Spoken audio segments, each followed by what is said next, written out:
Un PDG millionnaire découvre une fille fouillant dans les poubelles, son geste émouvant a tout bouleversé chaque matin. François, PDG respecté de 40 ans, s'avançait dans les artères animées de Paris, son costume impeccable contrastant avec la grisaille de la routine quotidienne. Il se battait dans un monde d'opulence et de luxe, avec des rendez-vous programmés dans des salons feutrés, mais un vide toujours présent le hantait. Enfant choyé par ses grands-parents, il se remémorait ses journées passées dans un petit appartement, attendant avec impatience le pain chaud de la boulangerie, ses rêves de vie meilleure pour sa famille se mêlant au parfum sucré des croissants. Mais ce jour-là, alors qu'il zigzaguait habilement entre les voitures sur le quai de Seine, il aperçut une fillette à peine âgée de 10 ans, Camille, fouillant désespérément dans les poubelles du quartier de la gare de Lyon. Son cœur se serra. À l'image de cette petite créature, seule, fragile, réveilla en lui un écho des difficultés qu'il avait vécues. Et tandis que ses yeux s'ancrèrent dans le drame de cet enfant, un tiraillement douloureux s'intensifiait entre son ambition et sa conscience. À quoi bon se préoccuper des faibles, pensa-t-il, cette question perfide le paralysant un moment. Pourtant, il ne pouvait détacher son regard de Camille, le silence de ce monde l'invitant à réfléchir. Élevé avec des valeurs d'humilité et de compassion, il se sentait en proie à une tempête intérieure, comme si ses grands-parents lui murmuraient de ne pas céder à l'indifférence.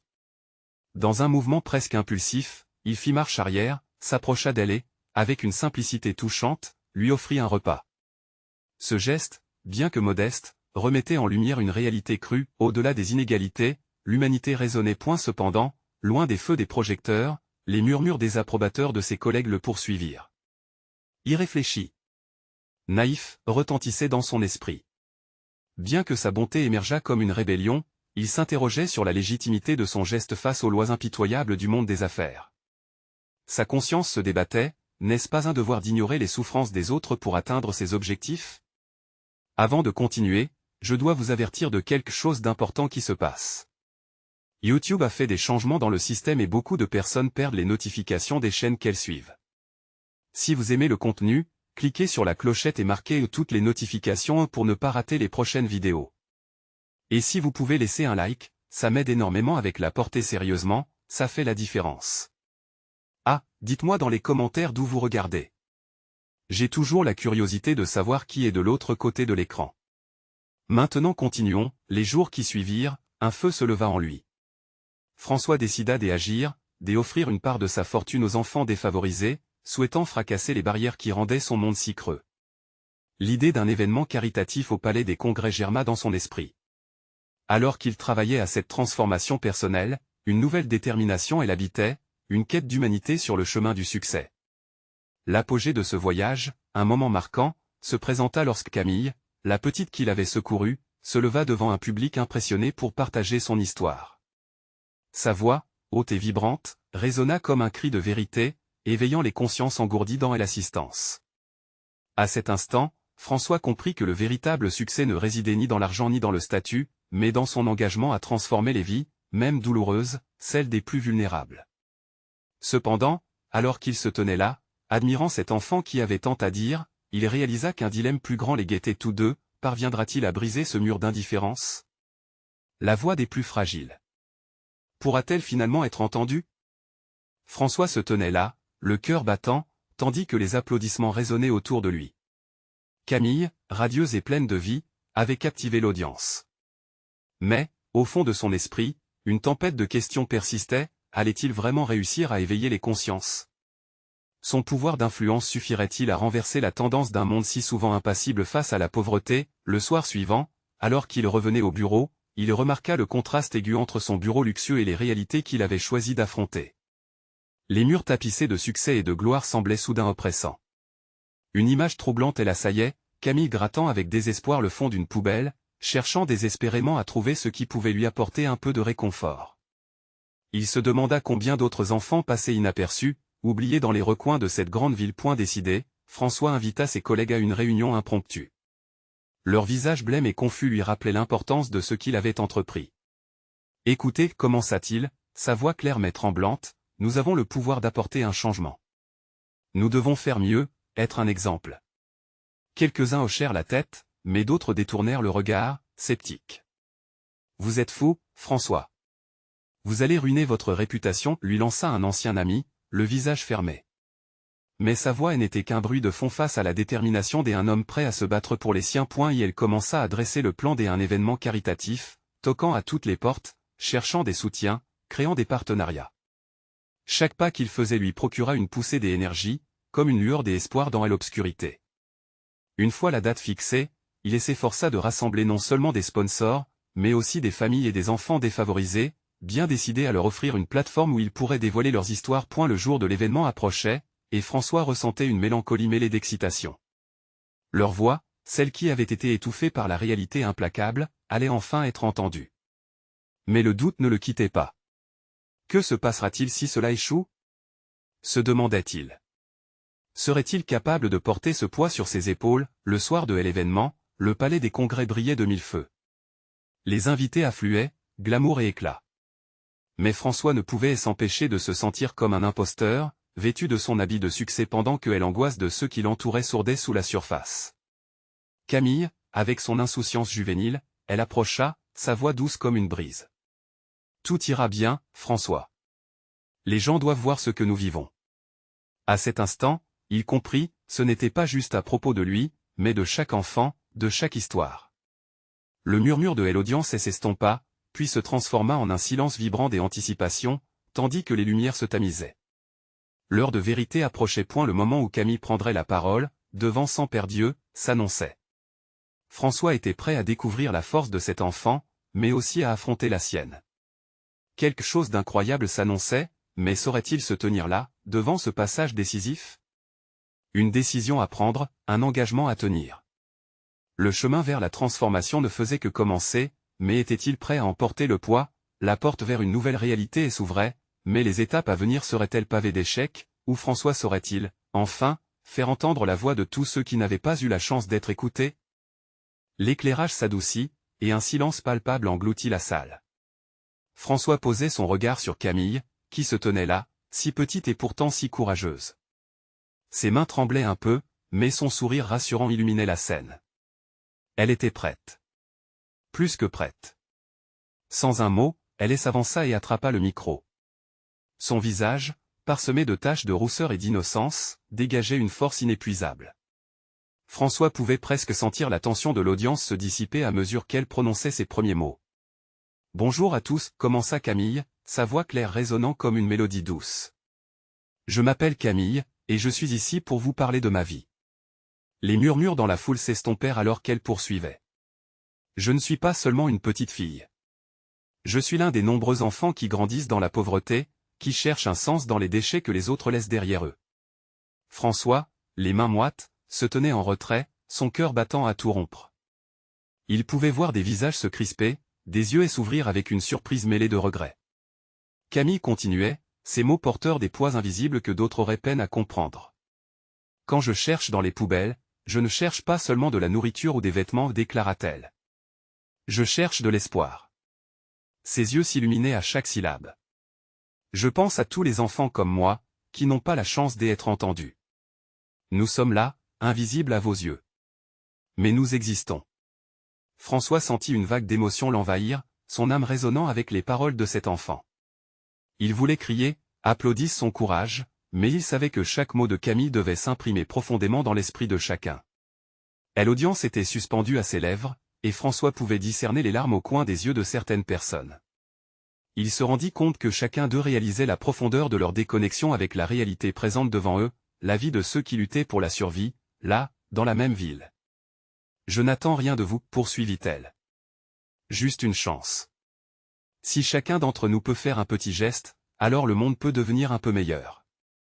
Je crois que chaque sourire que nous donnons revient vers nous. » Ces paroles, simples mais puissantes, trouvaient leur chemin vers les cœurs aveugles de l'audience, leur rappelant que la compassion était la clé pour ouvrir des portes. Les applaudissements éclatèrent finalement, d'abord timides, puis grandissants. François observait, émerveillé, alors que Camille se tenait là, embrasant la salle avec sa lumière. Elle avait réussi. Elle avait ouvert des portes que beaucoup avaient cru fermées à jamais. Mais François savait que ceci n'était que le début.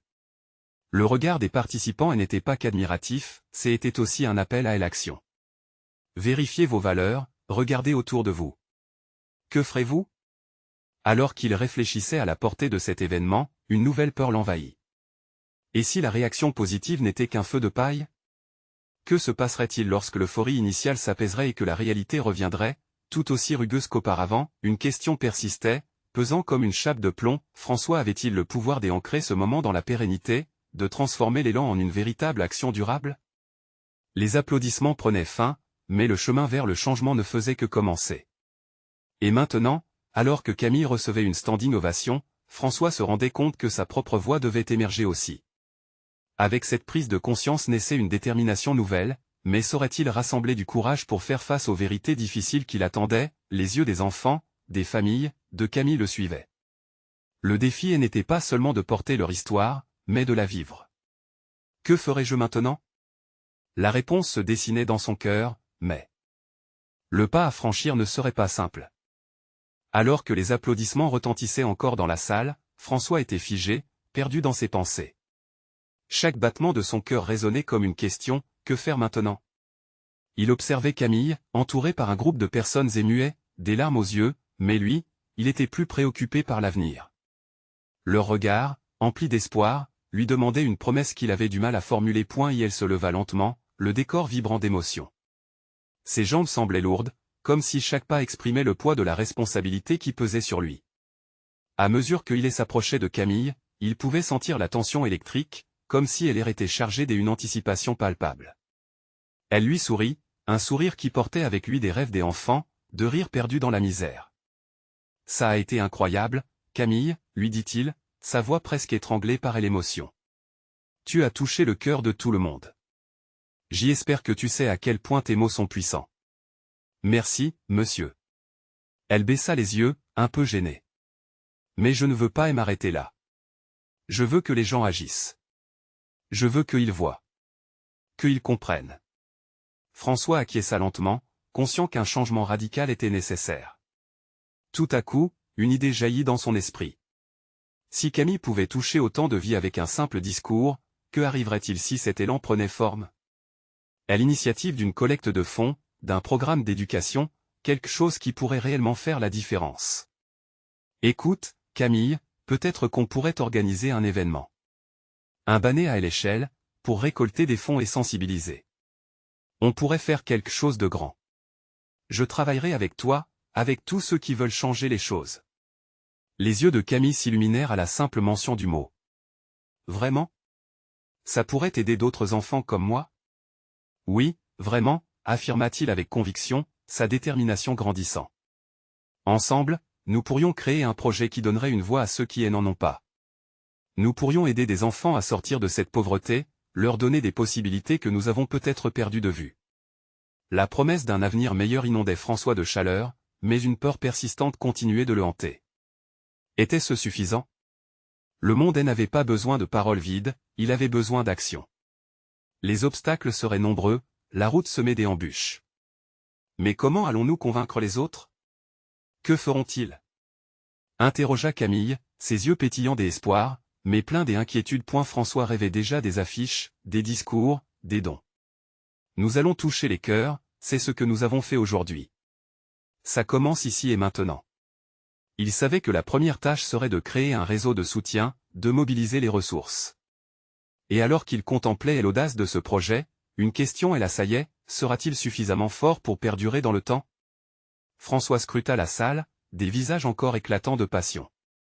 Tous ces cœurs battant à l'unisson pour un changement.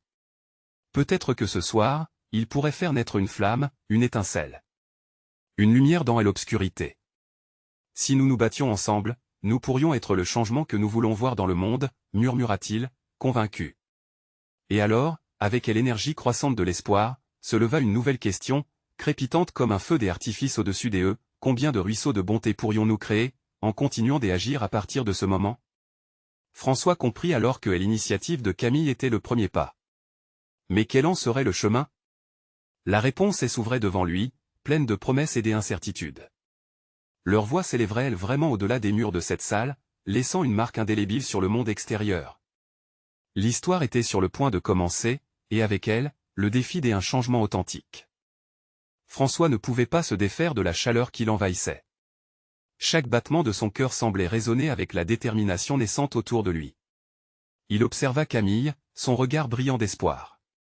Dans ce moment précieux, il savait qu'il ne pourrait pas réaliser ce qu'ils avaient en tête sans l'aide des autres, sans collecter des voix, des mains et des cœurs prêts à agir. D'accord, Camille, reprit-il avec une ferveur presque palpable. Commençons par rassembler des alliés. Faisons appel aux enseignants, aux parents, aux amis. Je vais créer un groupe de soutien autour de nous. L'excitation débordante de Camille était contagieuse. Elle hocha la tête, un sourire enchanteur illuminant son visage. Oui, on a besoin de tout le monde. Chaque voix compte, non? Absolument, chaque voix compte. François se posa alors une question cruciale. Comment pouvait-il transformer cette passion collective en action tangible? La nuit enveloppait la ville, mais dans l'esprit de François, des idées s'éclairaient comme des étoiles. Il se mit à imaginer des réunions, des affiches colorées, des flyers distribués dans les écoles.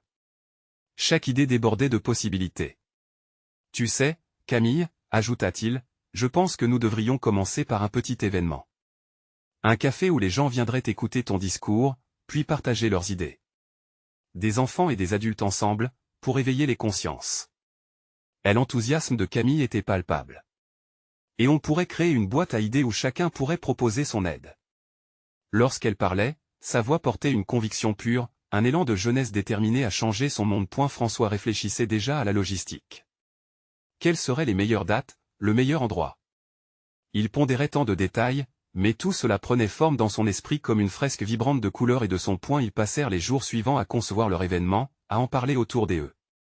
Les parents, les amis, même des inconnus dans les parcs s'unirent à leur cause. François n'avait jamais été aussi touché par la solidarité qui se manifestait.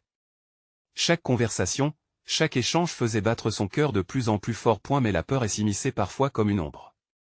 Et si tout cela échouait? Que adviendrait-il de Camille, de ses espoirs?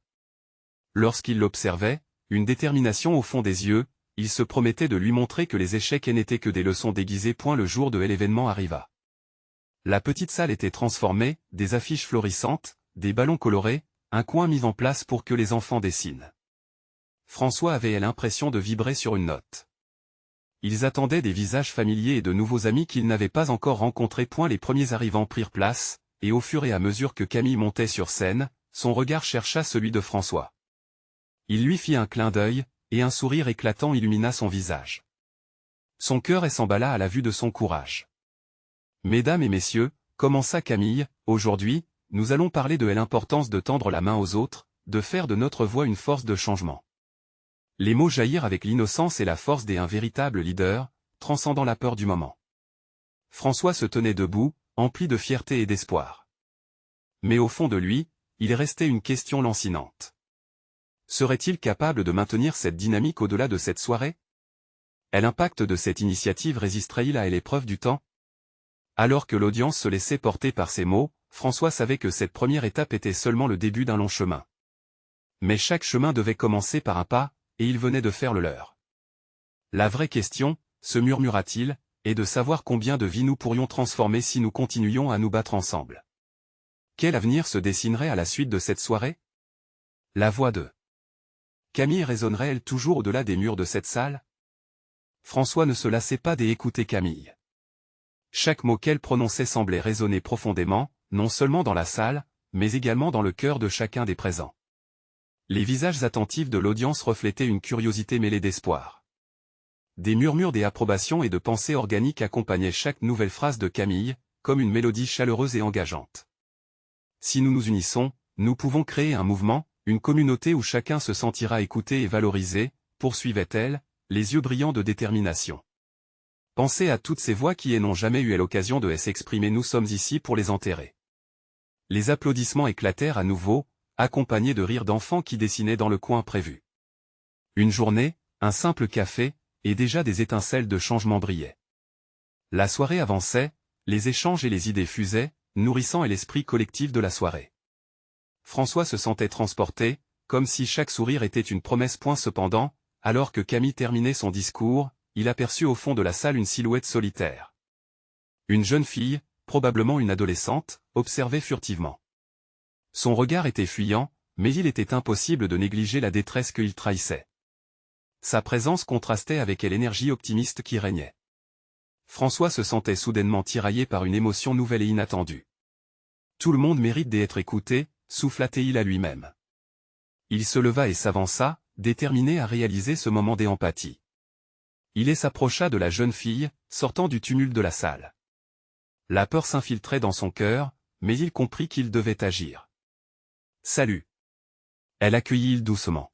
« Je suis François. Est-ce que tout va bien ?» Elle regarda François avec méfiance, mais une lueur de curiosité émergea dans ses yeux. « Je m'appelle Émilie, » dit-elle d'un ton presque inaudible. Elle semblait sur la défensive, mais son regard s'adoucit légèrement. « Émilie, es-tu ici toute seule? Que fais-tu » questionna-t-il point. Elle haussait les épaules, ses yeux se baissant vers le sol. « Je suis passé juste pour voir. »« Je ne sais pas. Ça a l'air bien ici. » Touché par sa vulnérabilité, François se rencontra soudain face à l'incertitude de son existence quotidienne.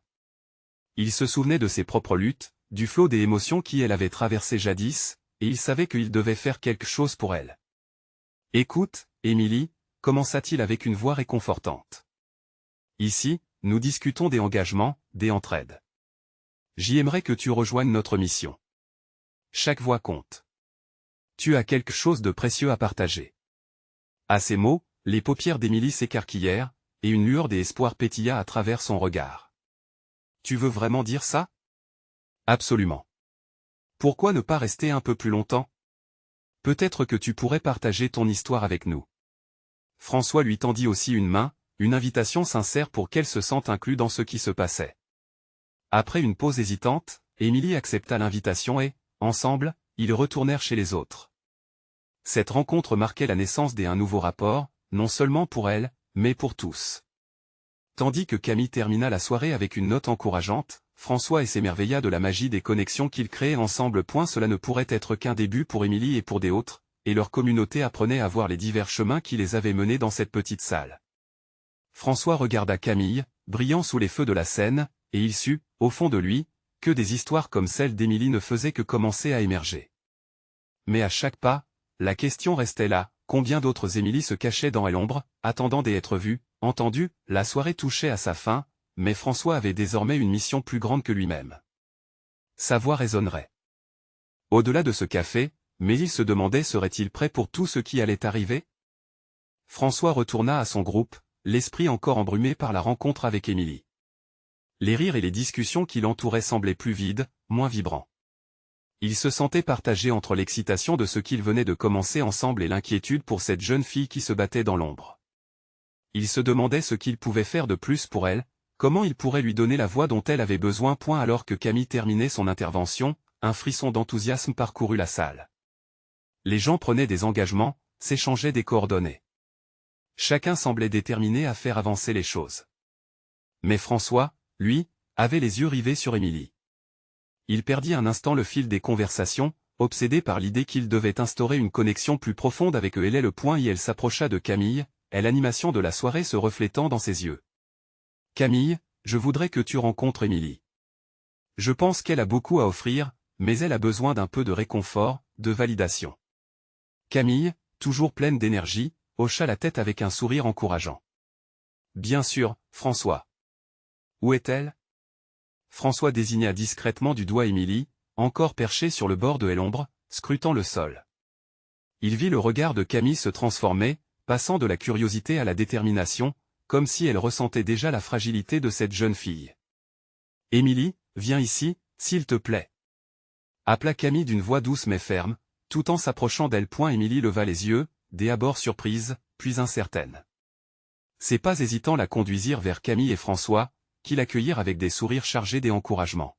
« Salut, Émilie. Je suis Camille. François m'a parlé de toi. J'y aimerais vraiment que tu nous partages ce que tu ressens. Nous avons besoin de voix comme la tienne. » Les joues d'Émilie s'enflammèrent, la tête baissant immédiatement. Elle balbutia quelques mots, mais rien de clair. François, inquiet qu'elle se referme à nouveau, décida d'ajouter sa voix à celle de Camille. « Émilie, tu vois cette salle, toutes ces personnes? Elles sont là parce qu'elles veulent t'écouter. Elles veulent comprendre ce qui se passe dans nos vies.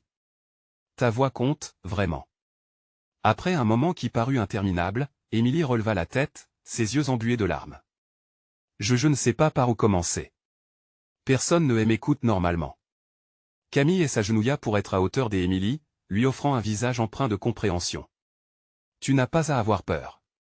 Ici, chacun a vécu des choses difficiles, et c'est justement ces histoires qui nous rapprochent. Partage ce que tu veux, quand tu es prête. Tu n'es pas seule. Peu à peu, Émilie se détendit. Elle commença à raconter, hésitante au début, puis trouvant du courage dans le regard d'encouragement de Camille et de François. Ces mots étaient bruyants et chargés d'émotions, évoquant des peurs, des rêves brisés, et l'envie d'être vu. Les autres autour de la table écoutaient attentivement, souvent avec des larmes aux yeux. La salle, une bulle de réconfort, vibrait alors des murmures d'approbation, chaque histoire n'étant qu'un écho des luttes communes. François se sentit pris dans un tourbillon d'émotions. Il savait que cette rencontre marquait un tournant crucial pour Émilie. Ce qu'il n'avait pas prévu, c'était la profondeur des liens qui commençaient à se tisser autour de leur table. Chacun s'ouvrait un peu plus, les barrières s'affaiblissant lentement alors qu'ils partageaient leurs douleurs et leurs espoirs. Mais alors que l'émotion montait, François se rappela la question qui l'obsédait, combien de personnes comme Émilie restaient dans l'ombre, invisibles et silencieuses? Tandis que la discussion se poursuivait, une nouvelle inquiétude commença à l'envahir. Était-il vraiment prêt à ajouter plus de voix à cette symphonie de luttes humaines, ou le changement qui se préparait n'était-il qu'une illusion fugace? La soirée n'était peut-être qu'une simple première étape, mais les décisions qu'il prendrait maintenant pourraient changer bien plus que leur propre communauté. Pourrait-il vraiment défendre et soutenir ces histoires cachées? François était déterminé à le découvrir. Alors que la soirée avançait, l'atmosphère devenait de plus en plus électrique. Les histoires se succédaient, et chaque témoignage dévoilait des blessures profondes. Émilie, bien que toujours en proie à l'anxiété, avait commencé à se sentir un peu plus à sa place. Elle écoutait les autres, observant les visages empreints de compassion, et cela lui donnait un peu de force. François, lui, était comme un chef d'orchestre, guidant silencieusement ce moment vulnérable. Il ressentait un mélange de gratitude et de fierté. Chaque mot que prononçait Émilie était une victoire. Mais rapidement, l'angoisse refit surface. Que se passerait-il une fois cette réunion terminée? Émilie retournerait-elle à l'ombre? Camille, tu penses qu'on peut faire quelque chose de plus pour elle? Murmura-t-il, constatant la fatigue palpable sur le visage d'Émilie. Il souhaitait tant qu'elle ne perde pas cette nouvelle lueur d'espoir naissante. Camille, toujours attentive, répondit immédiatement, oui, nous allons la soutenir. Peut-être organiser des rencontres régulières où chacun se sentira assez à l'aise pour partager. Émilie pourra y trouver son espace. Et même plus. Nous pourrions créer un groupe de soutien, avec des ateliers de confiance et de développement personnel. Il y a tant de choses que nous pourrions faire ensemble, ajouta François avec enthousiasme, l'imagination lui faisant imaginer un avenir radieux. Émilie, entendant ces paroles, se mit à sourire timidement. Cette simple idée de continuer à se rassembler, de ne pas être seule, avait un impact énorme sur son cœur. Elle n'était pas encore prête à s'ouvrir complètement, mais l'idée que des gens se souciaient de son bien-être était déjà un pas monumental. Soudain, une voix familière fit surface dans la salle. C'était Marie, une participante régulière, qui se leva pour parler. Émilie, je sais ce que c'est et que de se sentir invisible. Tu n'as pas besoin de cacher tes doutes. Tu es ici parmi nous, et c'est déjà un immense acte de bravoure. Chacune de tes paroles est précieuse. Les larmes d'Émilie commencèrent à couler face à cette chaleur humaine, son cœur battant plus fort. Elle n'avait jamais ressenti une telle empathie. C'était nouveau, mais terriblement beau. Cette validation, ce soutien, lui semblait débordant et réconfortant. Merci Je vais essayer, mais c'est dur. Sa voix tremblante résonna dans la salle. Tout le monde se tourna vers elle, attendant, espérant. François observa attentivement. Il savait qu'Émilie était à la croisée des chemins. L'angoisse et le doute allaient toujours l'accompagner, mais ce qu'il venait de voir dans ses yeux était un début de transformation. Cela le remplissait d'espoir. Alors que la soirée se poursuivait, des discussions naissaient autour de l'élaboration des futures rencontres, ouvrant la voie à une communauté plus solidaire. Émilie prenait lentement conscience qu'elle n'était pas seule. Elle espérait que ici, elle pourrait finalement se libérer de ses chaînes. Plus tard, alors que les participants commençaient à se disperser, François ressentit une urgence inexplicable. « Émilie, attends !» s'exclama-t-il, son cœur battant à tout rompre.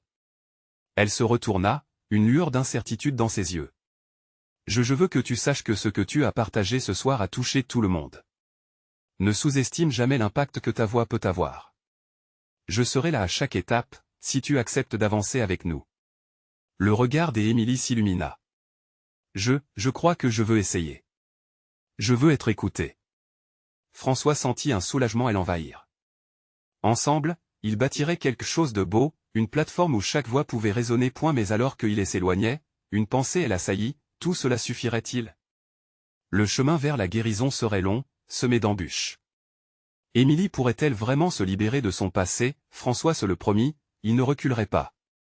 Alors qu'il quittait la salle, un frisson d'appréhension lui parcourut l'échine, et une nouvelle détermination se forgea en lui. Comment allait-il réellement se préparer à affronter les tempêtes qui les attendaient, reliant leur cœur à ceux qui auraient besoin de cette lumière? Le prochain pas vers l'invisible écho de la douleur était imminent, et il savait que cela ne serait que le début. François ne parvint pas à fermer l'œil cette nuit-là. À chaque moment du silence, les pensées et les inquiétudes tourbillonnaient dans son esprit. Il se revoyait en train de rassurer Émilie, la lumière dans ses yeux, et pourtant, il ne pouvait s'empêcher de ressentir un poids sur ses épaules. Un groupe de soutien serait un début, certes, mais qu'en serait-il du chemin qu'elle devrait parcourir? Cette nuit, il décida qu'il ne laisserait pas ses doutes l'envahir davantage. Le lendemain, la lumière du jour apporta une clarté soudaine. Il se leva avec une détermination nouvelle. Aujourd'hui, il prendrait des actions concrètes. François se mit à écrire des idées, des messages motivants, des thèmes de discussion qui toucheraient Émilie et les autres membres du groupe. Il savait que le soutien émotionnel était aussi crucial que les mots d'encouragement. Émilie, de son côté, se leva en proie à une ambivalence émotionnelle. L'écho des encouragements de ses pairs l'avait transformée en une personne légèrement différente, mais il lui restait à apprivoiser sa vulnérabilité. En prenant son petit déjeuner, elle se laissa emporter par l'idée de rencontrer à nouveau ce groupe. L'angoisse la rongeait toujours, mais elle sentait que quelque chose en elle avait bougé. Peut-être que cette douleur pouvait aboutir à une transformation. Tout au long de la journée, elle pensa à son engagement. Le simple fait de vouloir être entendue, d'apporter ses propres expériences au groupe, lui redonnait une petite dose de force. Le regard de Marie, leur éclat de compassion, continuait de la nourrir. Elle se mit à sourire à cette pensée. Lorsqu'elle arriva au lieu de la réunion, elle sentit son cœur battre rapidement. François était déjà là, debout près de l'estrade, armé de ses notes.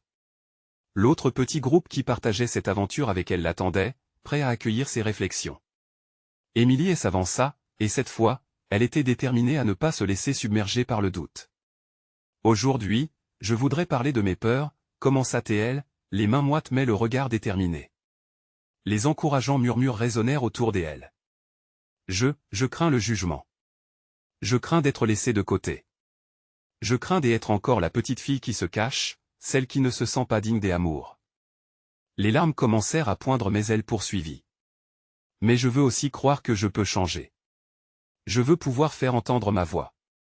Chaque mot faisait battre leur cœur à tous plus fort. Le chemin qu'Émilie empruntait était à la fois terrifiant et libérateur. La salle, dans un silence respectueux, entendait ces mots comme un cri de vulnérabilité mais aussi de bravoure. François, vêtu d'une expression d'admiration, partagea alors son histoire. Je me souviens de mes propres peurs. J'ai grandi en pensant que tout était déjà tracé pour moi. J'avais peur de décevoir ma famille, mes amis, mais au fil du temps, j'ai appris que parfois, il faut briser les chaînes pour vraiment respirer. Son regard se fit solide. Et nous sommes ici, ensemble, pour cela. Émilie, aujourd'hui, tu n'es pas seule. Leurs regards échangés renforcèrent le lien qu'ils bâtissaient, une communauté qui s'entraidait à chaque pas. Des rires, des pleurs, des étreintes furtives mais porteuses d'espoir remplissaient les retours des eux. Émilie n'était plus cette fille qui pleurait seule dans l'obscurité. Elle était entourée de personnes prêtes à avancer. Alors que la réunion touchait à sa fin, une question flottait dans l'air, et qu'en serait-il de demain? Les participants étaient prêts à explorer des autres thèmes, à approfondir leur connexion. Ils savaient que cette aventure ne serait pas facile, mais la lumière qui émanait de chacun d'eux était une promesse d'un avenir meilleur. Une complice parfaite se tenait à leur côté, un nouveau chapitre à écrire, et au cœur de cette histoire, une nouvelle dynamique naissante. Comment chaque personne s'unirait-elle pour transformer des douleurs résiduelles en histoire d'espoir? Et avec cette pensée, ils se levèrent, prêts à affronter le monde ensemble. Leurs voix, unies, feraient résonner chaque coin obscur de leur passé. Le temps d'apprendre à aimer, à se libérer et à s'accepter était venu. Le printemps était arrivé sur Paris, et avec lui, un souffle de renouveau. Les journées s'allongeaient, apportant chaleur et lumière, mais pour François, le vrai changement se trouvait dans son cœur. La dernière réunion du groupe de soutien avait été un moment charnière. Émilie, Camille, et tous les autres étaient devenus non seulement des alliés, mais une véritable famille. Ensemble, ils avaient traversé tant d'épreuves, des émotions, et avaient commencé à créer quelque chose qui dépassait leurs propres histoires. François se tenait à la fenêtre de son bureau, observant le monde vibrant en bas. La ville, autrement si grise et distant, rayonnait de couleurs nouvelles. Les immeubles semblaient scintiller sous le soleil tandis que des enfants jouaient dans les parcs. À l'image des visages joyeux et de l'espoir partagé et s'imprimait dans son esprit, le tirant hors de son cocon de succès et de solitude. Un projet s'était ouvert à lui, une vision. François avait consacré les mois récents à la création d'une fondation, une plateforme pour aider les enfants défavorisés à trouver leur voie et à réaliser leurs rêves. Chaque idée formulée lors des réunions avait jeté des fondations solides pour un avenir meilleur. Avec Camille, il avait élaboré un programme d'éducation ludique pour les enfants, leur permettant non seulement d'apprendre mais aussi de partager leurs histoires. Émilie, quant à elle, avait pris les rênes pour devenir l'ambassadrice de ce mouvement. Ce jour-là, François s'était levé avec une anxiété palpable. Ils allaient présenter leur projet à des investisseurs potentiels. Les murs de son bureau, ornés de diplômes et de photos de succès, semblaient maintenant étouffer son enthousiasme. Les doutes l'assaillaient encore, allais-je être capable de convaincre ces hommes et femmes d'investir dans leur vie, de croire en ce changement authentique? Mais alors qu'il se préparait à partir, il se remémora le courage d'Émilie, sa voix hésitante mais déterminée, et l'éclat des yeux de Camille lors de leur partage. Ces souvenirs le réconfortaient, lui apportant la force nécessaire pour avancer. Il sortit du bureau, le cœur battant, et se dirigea vers la rencontre. Et la salle de réunion était immense, remplie de visages qu'il reconnaissait et d'autres qu'il ne connaissait pas. Lui, l'homme des affaires millionnaire, se préparait à défendre la plus importante des causes. François se souvint du regard d'Émilie, rempli d'espoir. Si nous croyons ensemble, nous pouvons changer des vies. Ce mantra tournait en boucle dans son esprit tandis qu'il montait sur scène. François inspira profondément, observa le public, et commença. Il parla de la réalité brute de la pauvreté, de ces mots que Camille et Émilie avaient partagés. Il évoqua leur collectif, leur détermination à changer les choses et l'importance de tendre la main à ceux qui n'avaient pas voix au chapitre. Chaque mot semblait résonner dans la salle, renforçant son discours. Imaginez un moment où chaque enfant, peu importe sa situation, peut rêver, partager et se sentir écouté. Sa voix résonnait avec l'élan d'une promesse. Pendant qu'il parlait, il voyait les regards se tourner vers lui, une attention émergente diluée dans une curiosité mélangée d'espoir. Ensemble, nous pouvons bâtir une société où les rêves ne sont plus un privilège, mais un droit. Le silence qui suivit était chargé d'électricité. Les premiers applaudissements éclatèrent, des abords timides, puis enflammés, résonnant comme une sincère approbation de son appel à l'action. François sourit, sentant le poids de cette communauté derrière lui, elle étreignant tel un bouclier. Ils avaient besoin d'un nouveau monde. Mais pour cela, il fallait plus qu'un discours. À la fin de la réunion, des investisseurs se rapprochèrent. Des promesses de financement et des échanges d'idées se dessinaient. François ne pouvait que se sentir encouragé. Sa vision prenait vie, et avec elle, celle d'Émilie, Camille et tant autres enfants. La peur de l'échec s'étiolait, remplacée par une détermination à ne pas laisser passer cette chance. Dans les jours qui suivirent, la fondation prit de l'ampleur. Les ateliers pour les enfants, les programmes éducatifs, et les groupes de soutien se multiplièrent. Chaque rencontre consolidait des amitiés. Émilie, pleine de confiance, inspirait d'autres enfants à se lever et parler de leurs histoires, à révéler des vérités cachées qui, jusqu'alors, restaient silencieuses. Un matin, alors que François se promenait dans le parc, il aperçut Camille et Émilie, riant avec d'autres enfants. Leurs éclats de joie et les regards pétillants témoignaient d'un changement palpable. François s'arrêta une seconde pour admirer ce tableau. Il savait qu'il avait pris la bonne décision. Ce monde qu'il avait choisi de bâtir, ensemble, pouvait véritablement transformer des vies. L'ombre de l'indifférence s'effaçait, laissant place à une lumière d'espoir et à une promesse de lendemain meilleur. Puis, invincibles et vibrants, ils se mirent tous à diriger ces voix, ces échos des enfants, loin des murs de pauvreté et des invisibilités. Tout au long de leur parcours, François avait compris que chaque geste comptait, que chaque sourire comptait, et que, surtout, ces enfants avaient le droit d'être entendus. Ils réalisaient alors qu'il ne s'agissait pas simplement d'un projet, mais d'un mouvement, celui de l'humanité, celui qu'ils avaient tissé ensemble avec tant de passion et d'amour. Les jours à venir seraient sans nul doute remplis de défis, mais chacun de ces défis était une nouvelle opportunité de se battre et de faire entendre des voix qui, ensemble, faisaient danser les étoiles au-dessus de leur tête. La route était bien tracée, et ils étaient prêts à la parcourir. Alors qu'ils rejoignaient ses nouveaux amis, à l'ombre douce des arbres, François se savait transformé. Et il savait également que cette aventure ne faisait que commencer. Pour le moment, et l'histoire de ses enfants se poursuivait, et dans le cœur de tous, une certitude habitait. Ensemble, ils façonnaient un monde où personne ne semblait invisible. Et ensemble, ils continueraient à se battre. Vous devez vous abonner maintenant pour ne pas rater les aventures incroyables qui s'annoncent.